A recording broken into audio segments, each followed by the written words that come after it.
Gershwin in 1918.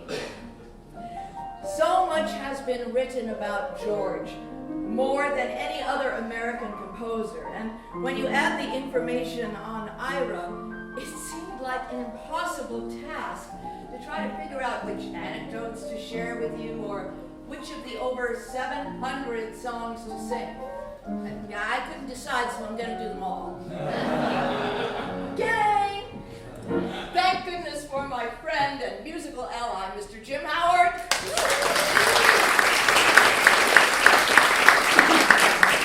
He was keenly instrumental in helping to decide what you would hear this evening. So if you don't hear your favorites, it's entirely his fault. Yes, thank you. So last year, I'm kidding.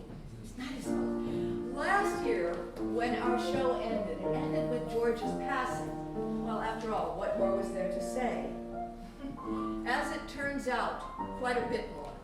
Ira lived another 46 years, and he went on to write with some wonderful composers like Jerome Kern and Harold Arlen, Kurt Weill and Vernon Duke.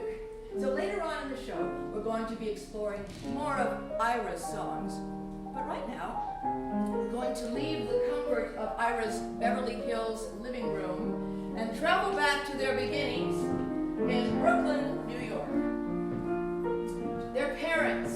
Russian Jewish immigrants, Rose and Morris Gershwin. And they came to New York City about 1900. And they were very, very hardworking and enterprising. In fact, they had a succession of businesses. They had a cigar store.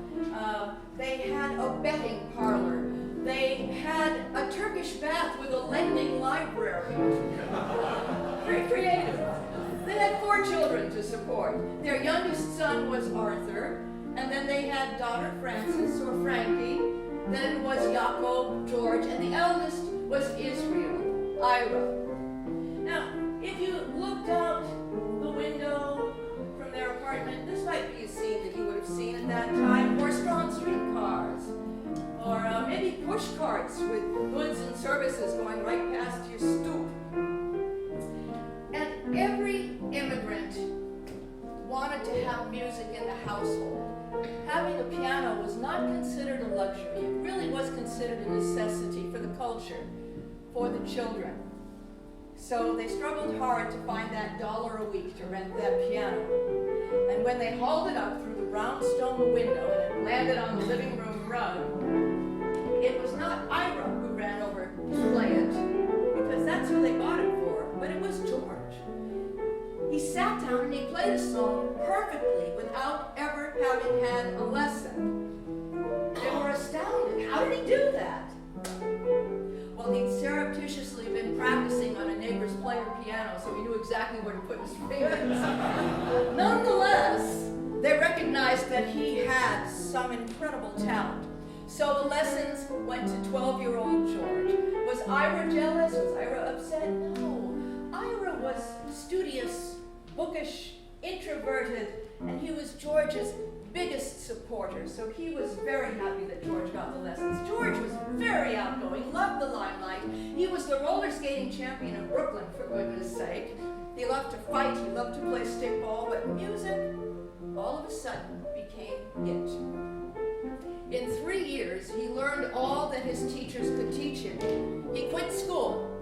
He went to work for Remick Publishing as a song plugger. Now, a song plugger is someone who demonstrates other people's music so that if you're a producer or someone who's looking for new music for your show or perhaps for your salon, this is where you would go to hear the new music. That's what he did.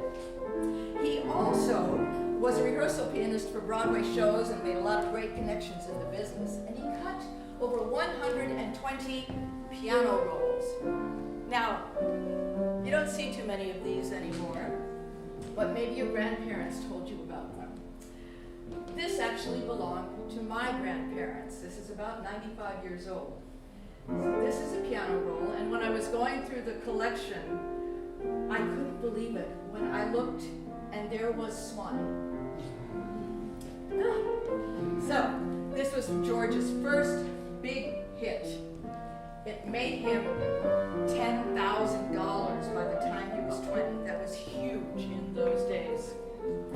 He was also writing the scores for George White's Scandals. George White was a big producer on Broadway, just like Ziegfeld. Ziegfeld had the Follies, George White had the Scandals.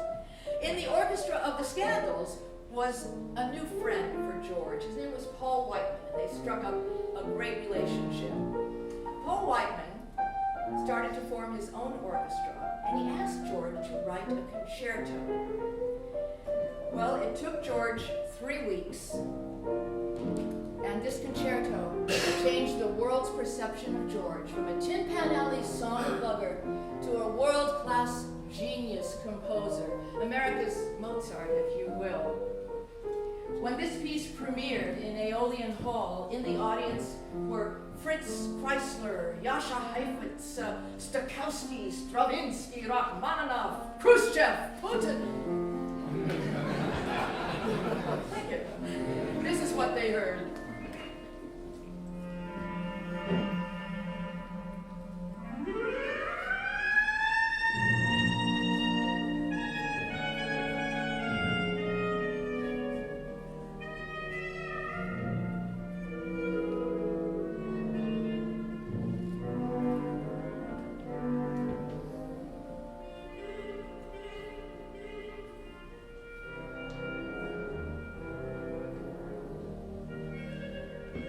after Rhapsody in Blue, the world knew George. But very few people knew Ira.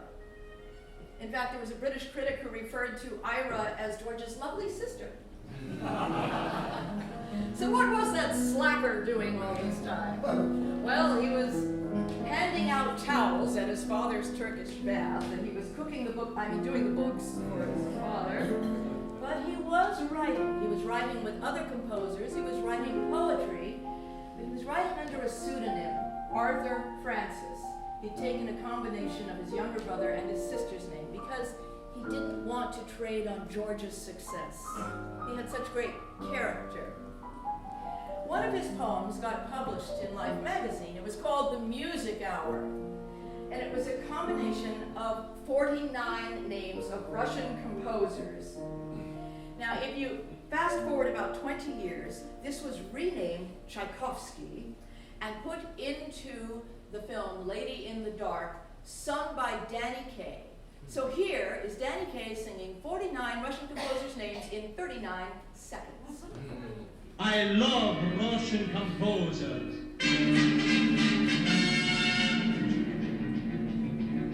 There's Malachevsky, Rubinstein, Arensky, Tchaikovsky, Zapentnikov, Dmitriev, Cherepnik, Krzyzewski, Rodowski, Artobuchov, Moriuszko, Watnimenko, Soloviev, Prokopiev, Piyonkin, Goroshchenko, there's Winkler, Bortniak, Remekov, Peninsky, there's Metervana, Kirov, Zolatorev, and Koszynski, and Sokolov, and Kopolov, Lukavsky, and Tarnovsky, and Shostakovich, Voran, Inglier, and Novokovsky, there's Liedov, and Harganov, Markeyevich, Marchenko, and Artemisky, Chervachevsky, Leonid Vasilyenko, Stravinsky, Kosakov, Khrushchevsky, and Grechaninov, and Glazunov, and Sezar, Piganini, Kaprapana, Stravinsky, and Grechana, Koszynski, and Rapana, Alini, Yodistov, Stravinsky, and Rapana, Stravinsky, Grechana, Koszynski, Rapana, I never stopped it, Koszynski, we don't have one to go. Unbelievable, right? Yeah. Even Gershwin. I love that last line. I really better stop because we all have undergone enough. Well, finally, in 1924, the brothers wrote a complete score for Fred and Adele Astaire under their real names. Oh, sweet and lovely lady, be good. Ooh, lady, be good to me.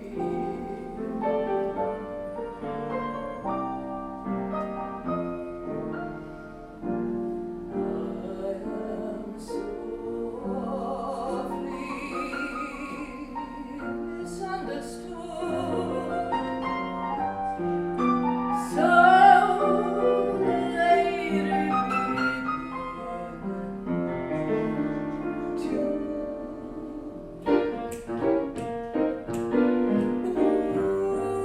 please have some pity. I'm all alone in this big city. I tell you, I'm just a lonesome babe in the world. So lady, be good to me.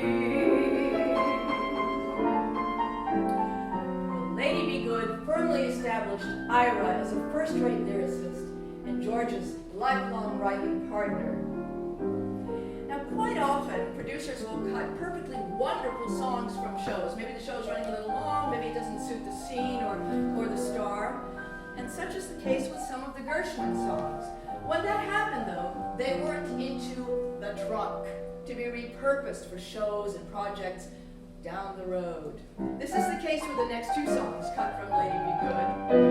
This song wasn't heard for 60 years.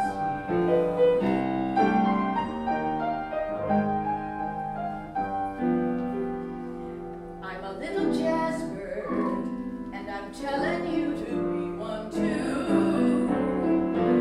'Cause a little jazzbird is in heaven when she's singing blue. I say this with regret, but you're out of date. You ain't heard nothing yet till you syncopate. When the going gets rough, you'll find the troubles on the floor. Warble your stomach like the moaning of a saxophone.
next song that was cut from Lady Be Good was called The Little Foster Child of Songs, because every time it was put into a show, it was cut.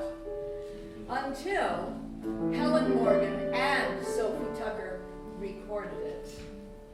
Then its fate was sealed. And it was always George's favorite song.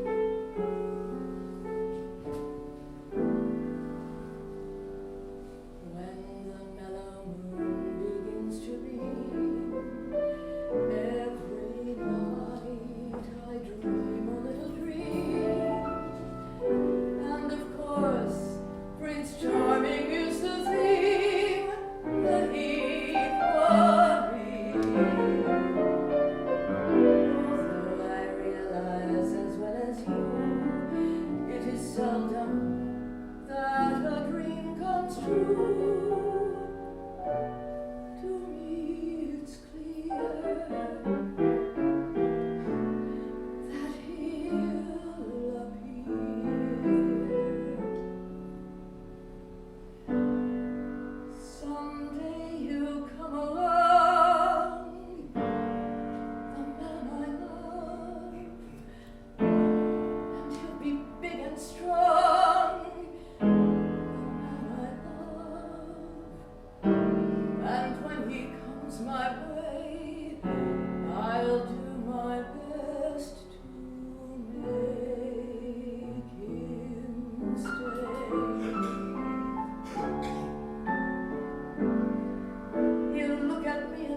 sister Frankie, decided to take a trip to France.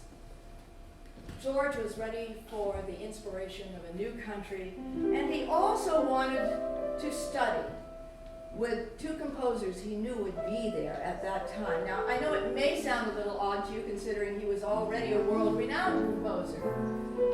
Well, George felt that because of his lack of formal musical education, it was important that he continued to learn from all the greats. So he knew that Ravel and Stravinsky were going to be in Paris, and he made appointments to meet with them both. So he met with Ravel, and Ravel refused to work with him. He said, better to be a first-rate Gershwin than a second-rate Ravel. Right? He met with Stravinsky. Stravinsky asked, how much money did you make last year? And when Gershwin told him, he said, it is better I should study with you. But all was not lost. They returned with an exceptional piece of music, which made its Carnegie Hall debut in 1928.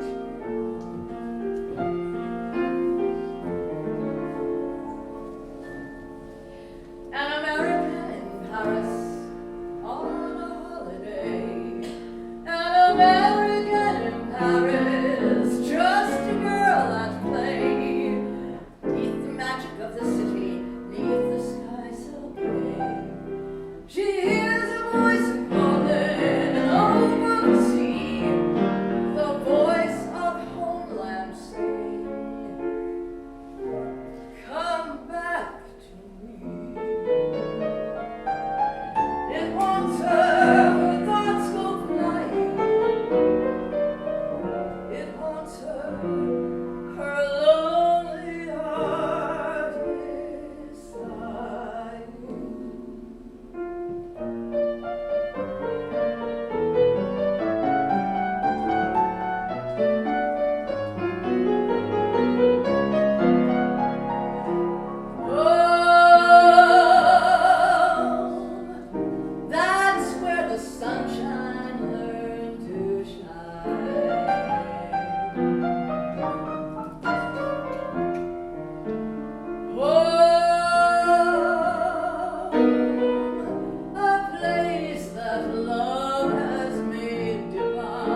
Broadway shows.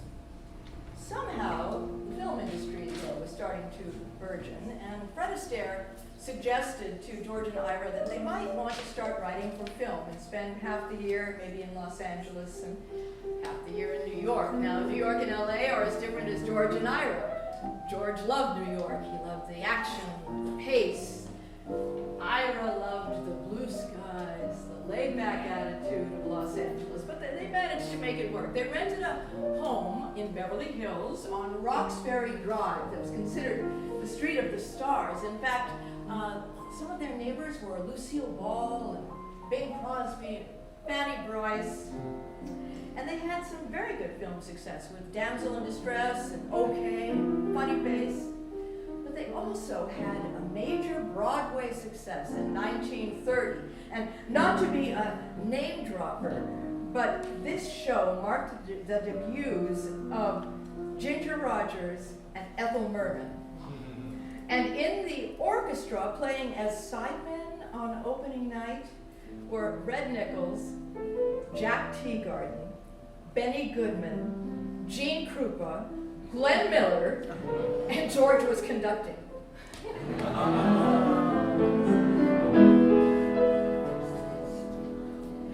Days can be sunny with never a sigh. Who needs what money can buy? Birds in the trees sing their days full of song. Why shouldn't we sing along? I'm chipper all the day, happy with my lot. How did I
They wrote a trilogy of political satires, Strike Up the Band, Let 'Em Eat Cake, and Of Thee I Sing. Of Thee I Sing was awarded the Pulitzer Prize. Everyone associated with that show was given the prize, except for George. The reason was, the Pulitzer was a literary award, and the committee just couldn't reconcile giving it to a musician. Sorry. But they rectified that a mere 70 years later. Now, these political satires poked fun at love and sex in the White House. You can imagine such a thing.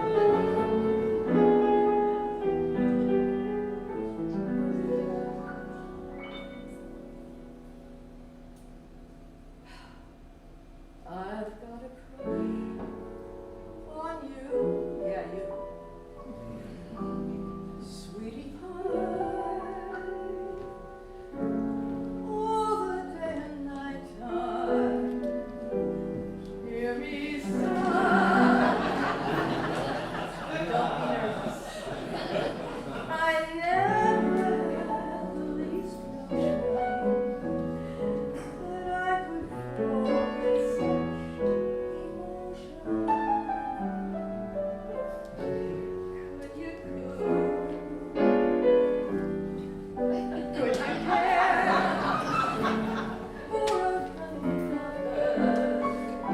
We could share the world will pardon my mush.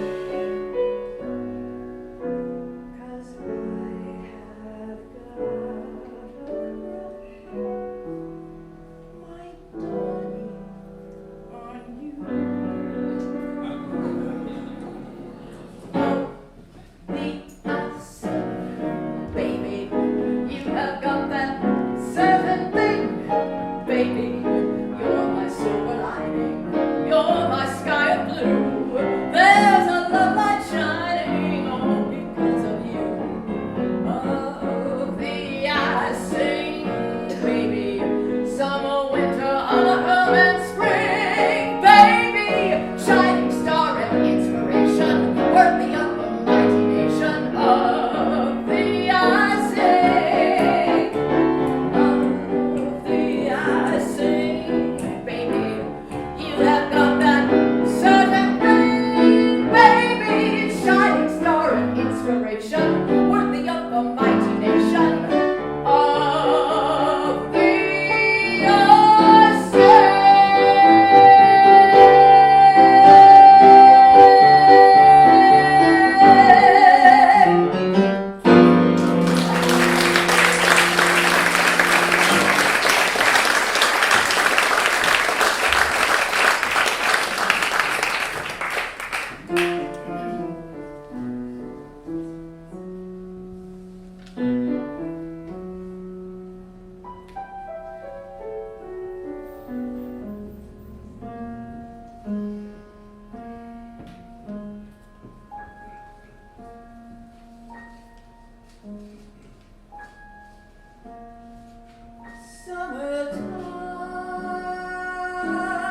Summertime, and the living is easy.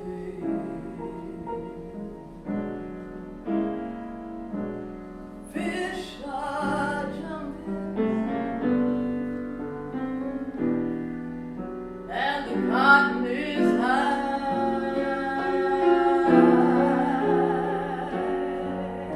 Your daddy's rich, and your ma is good looking.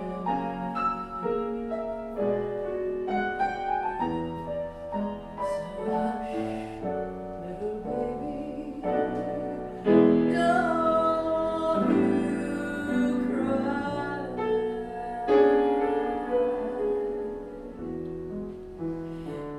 As soon as you heard this intro, you knew exactly what it was. It's iconic.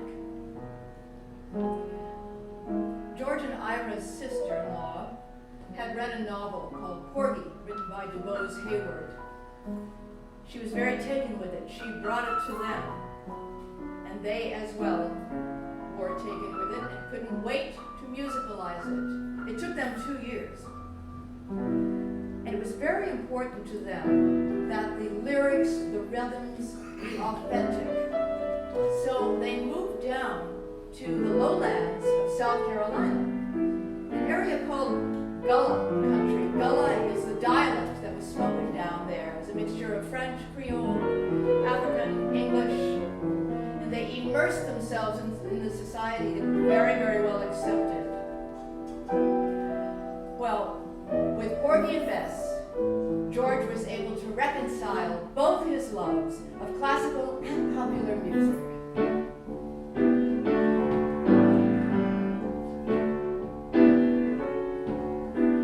I've got plenty of nothing, nothing's plenty for me. I got no car, I got no mule, I got no misery. The folks with plenty of plenty, they got a lock on the door. They're afraid somebody gonna rob them while they's out there making more. What for? I got no lock on my door, that's no way to be. They can steal the rug from my floor, that's okay with me, 'cause the things that I prize, like the stars and the skies, are all free.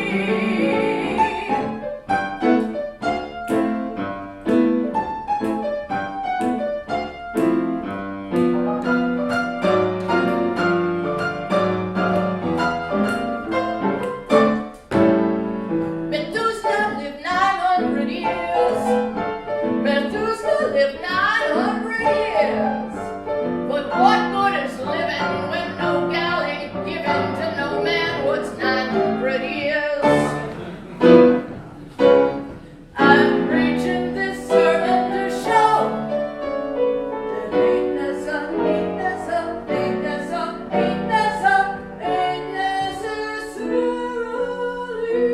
so.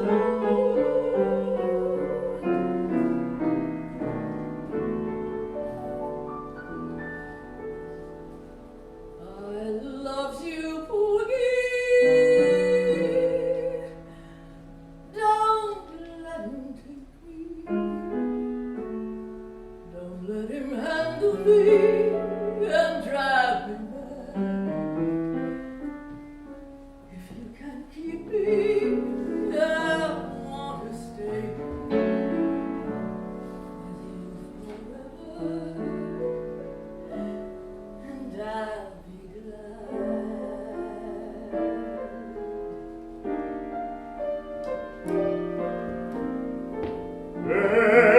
Yes, who is my woman now? You is, and you must laugh and sing and dance for two instead of one.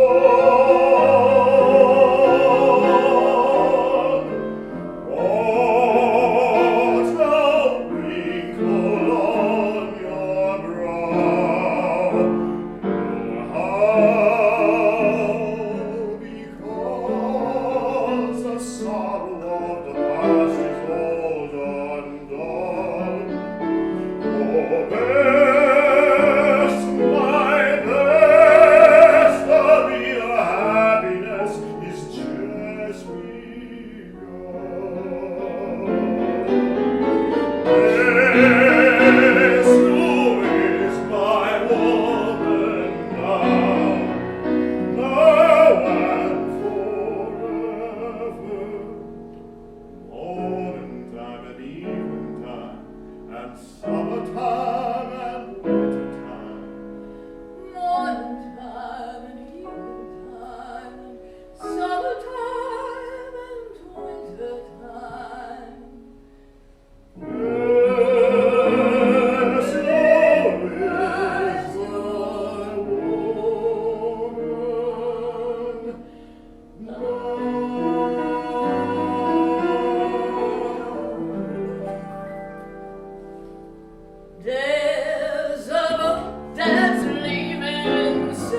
Let's call the whole thing off.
George was experiencing some unexplained problems. He had blinding headaches.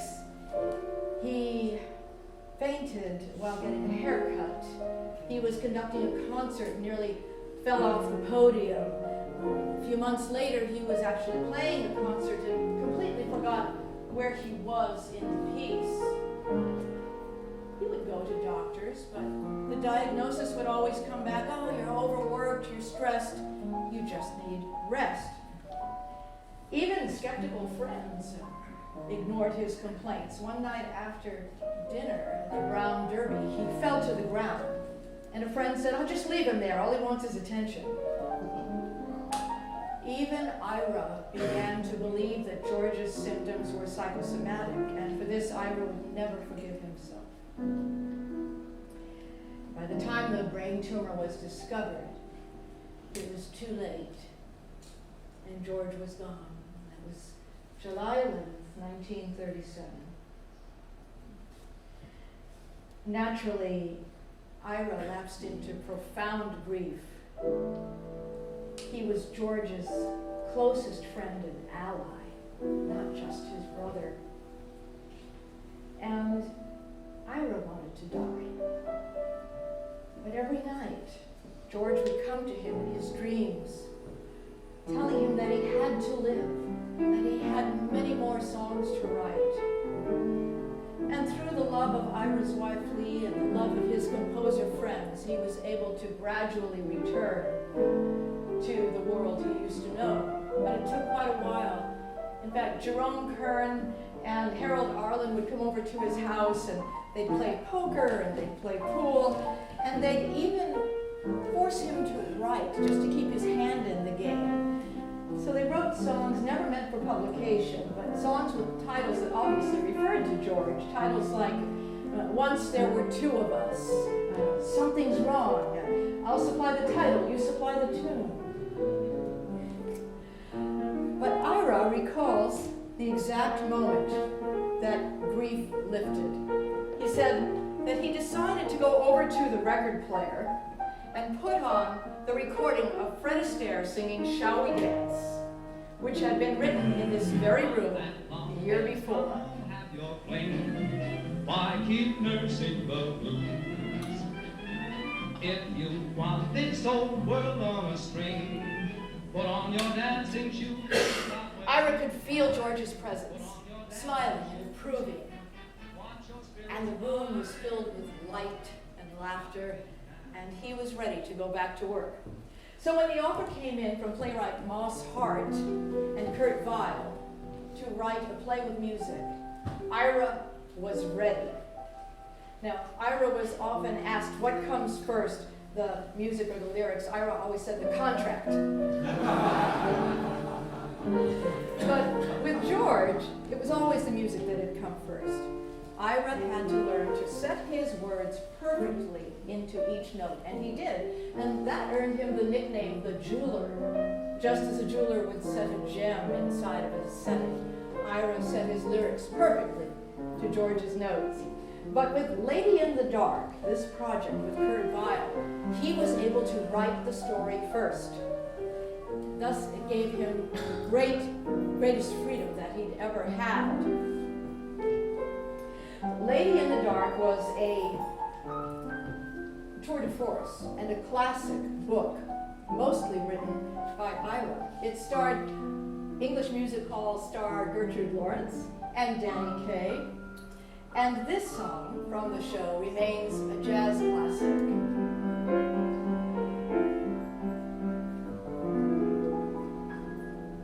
My ship has sails that are made of silk. The decks are trimmed in gold, and of gem and spice there's a paradise in the hold. My ship's aglow with a million pearls, and rubies fill each bin, and the sun sits high in a starless sky when my ship comes in. I can't wait the years till it appears one fine day, one spring. But the pearls and such, they won't mean much if there's missing just one thing. I do not care if that day arrives. That dream need never be. If the ship I sing doesn't also bring my own true love to me. If the ship I sing doesn't also bring my own true love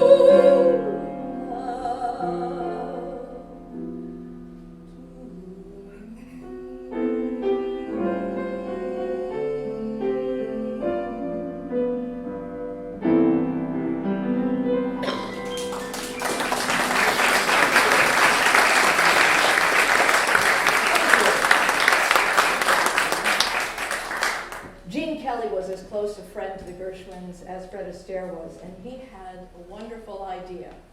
he thought that it was time to bring An American in Paris to the screen, to make a production out of it.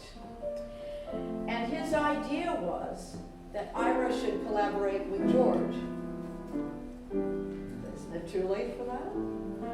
Not if he went back to the trunk with all of those songs that had been cut and unused from previous productions. So this is what Ira proposed, this is what Gene Kelly proposed to Ira.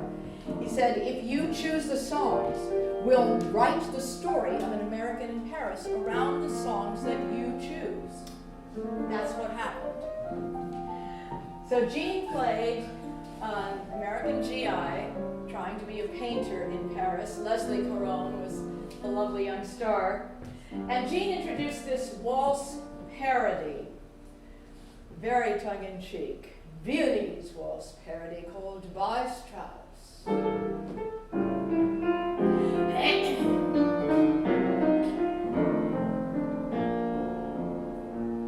Away with the music of Broadway, be off with your Irving Berlin. Oh, I give no quarter to Kern or Cole Porter, and Gershwin keeps pounding on tin. How can I be civil when hearing such drivel? It's only for nightclubbing souses. Just give me the free and easy waltz that is Viennese, and go tell the band if they want a hand, the waltz must be Strauss's.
He didn't want them to be the pedestrian moon, June, spoon kind of rhyme.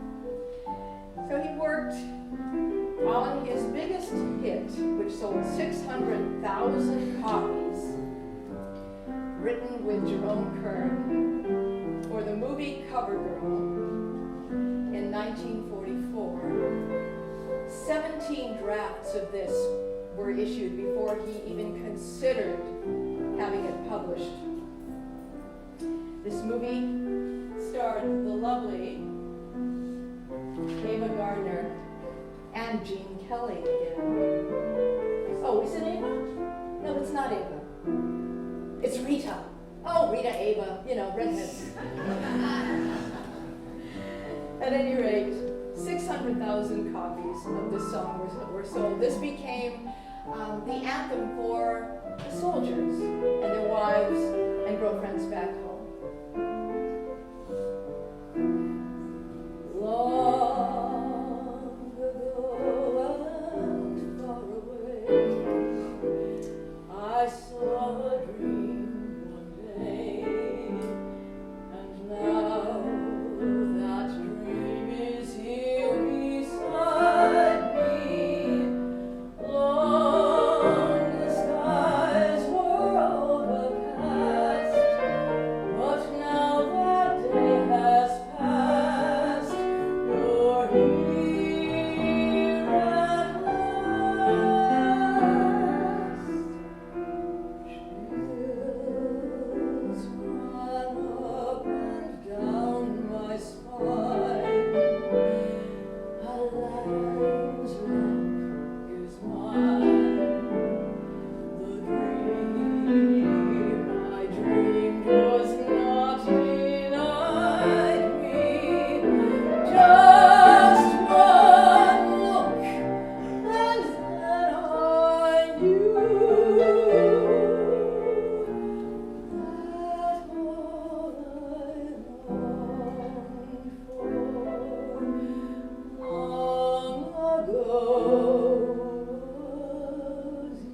the music for the Wizard of Oz, he brought Judy Garland over to meet Ira and Lee, and that began a lifelong friendship. So much so that Ira was the best man at Judy's wedding to Vincent Minnelli, and he was also Liza's godfather. So when the time came to write the music and lyrics for Judy's comeback film, A Star is Born, they both wanted the music to be perfect not only for the character, but for Judy herself. They worked feverishly, night and day, for months. Harold was feeling tired. He said, listen, Ira, I've got to go down to Palm Springs and take a golf break for 3 days. You don't mind? Ira said, you know that Judy's down there taking a golf break. Harold said, so? Ira said, well, you're going to sing the score for her, aren't you? I would never do that, Harold says. Ira says, it's not ready. It is not ready to be heard. Don't you dare. I wouldn't do that, he says. Ira says, go. He's on the golf course. Judy's on the golf course. Harold's whistling. First hole, second hole, third hole. Judy says, Harold, are those the songs from the film? Harold keeps whistling. Fourth hole, fifth hole. Finally, by the 19th hole, they find a piano and he plays and sings the entire score for her. She loved it.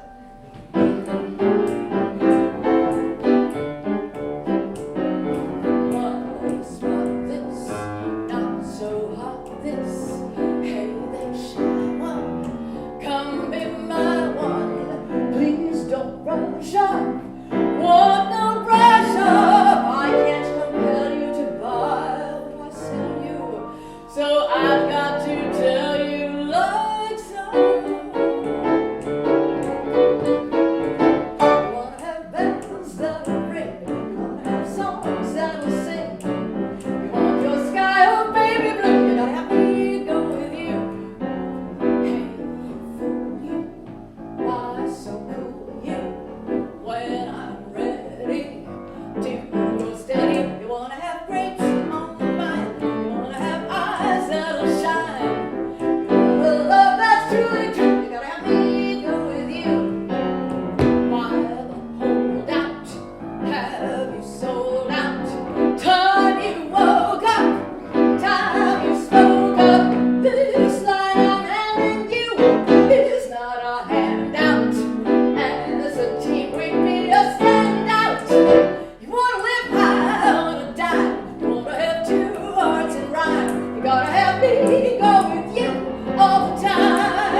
the livelong night and day.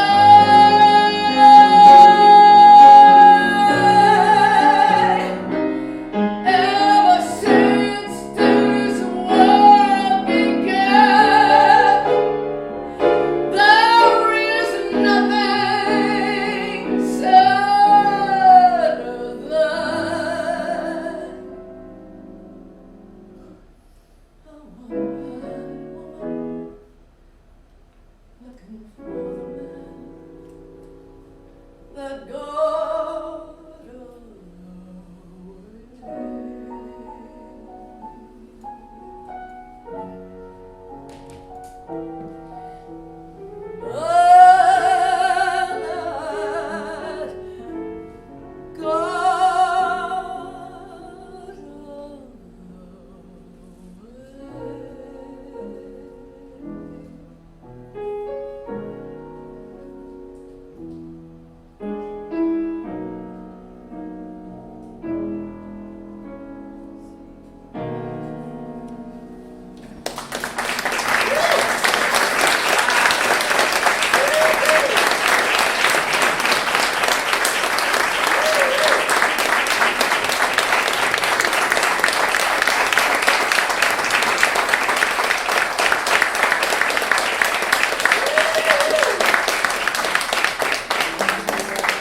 Are we related?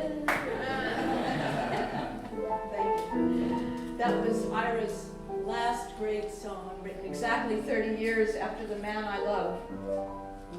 Ira officially retired from songwriting in 1954, and he became what George had always called him, Ira the Scholar. And he turned his attention and time to amassing George's scrapbooks and memorabilia in order to create the Gershwin Archive, which is now housed in the Library of Congress for all to see. Ira also wrote a book in 1959, Lyrics on Several Occasions.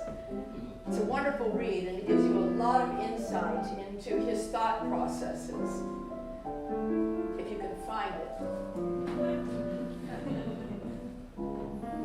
In 1967, the Museum of the City of New York mounted a retrospective on the Gershwins called Gershwin, George the Music, Ira the Lyrics. On August 17th, 1983, Ira walked upstairs, sat down in his favorite chair, unwrapped a piece of chocolate, popped it in his mouth, closed his eyes, and joined his brother. The Gershwins received many awards over the years. 3 Academy Award nominations, the Congressional Medal of Honor, the Pulitzer Prize, and Lincoln Center annually gives the Gershwin Prize to a composer who has made the greatest contribution to American culture. Well, this brings to a close our exploration of the remarkable Gershwins. I can't thank you enough for coming out and spending your time with us tonight. You've truly been a wonderful and warm audience. Thank you. I'd like to thank, in particular, Mr. Chip Wilborn, our wonderful co-star.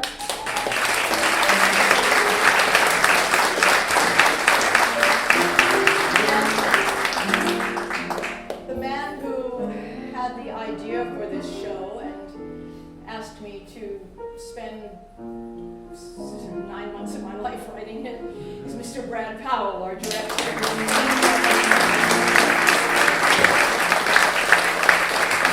And trust me when I tell you, there would be no show whatsoever without Mr. Jim.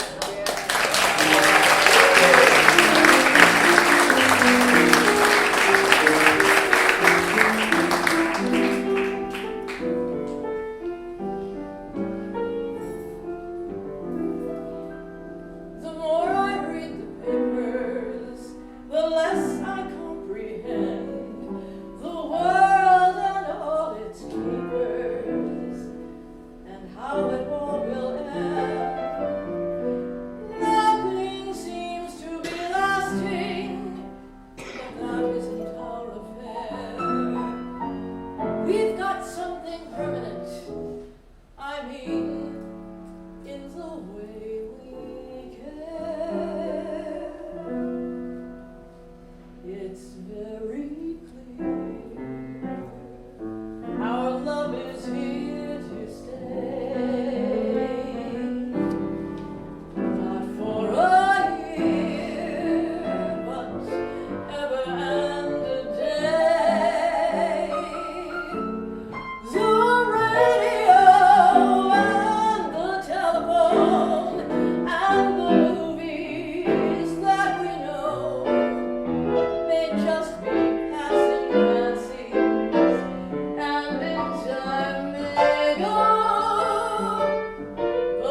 talking with some of his songwriter friends, joking about what their epitaphs might be, Ira came up with, "Words failed me."